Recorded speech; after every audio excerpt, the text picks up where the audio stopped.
Numéro 651, Monsieur Dive, c'est vous qui le défendez. Oui. Merci Monsieur le Président, Monsieur le Ministre. Cet amendement, co-signé par 66 de mes collègues, vise à instaurer une exonération dégressive de charges sociales pour les entreprises artisanales ayant formé durant plusieurs années un apprenti et cherchant à embaucher en contrat à durée indéterminée ce même apprenti à l'issue de son temps de formation. Il s'agit donc d'une exonération totale la première année et dégressive de 20 points chaque année pour atteindre à tout plein la 5e année. L'artisanat est un poumon de l'économie de notre pays et son dynamisme n'est plus à prouver.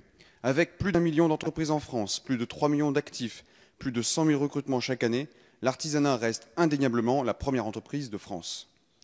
En parallèle, la France peine à accélérer l'apprentissage dans les volumes de formation.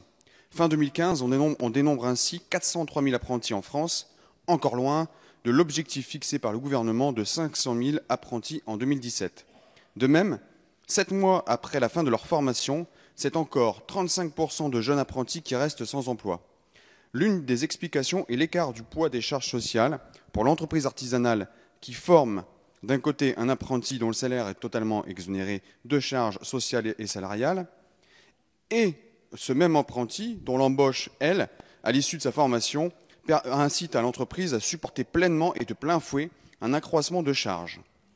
Il n'y a rien de pire pour une entreprise, et notamment en période de crise, de former pendant des années un jeune apprenti et de ne pouvoir l'embaucher en CDI en raison de l'absence de ce que j'appelle, moi, un sas de décompression de charges pour l'artisan employeur.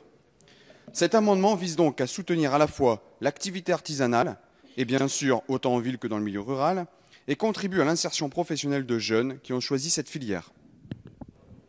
Merci, Monsieur Dive.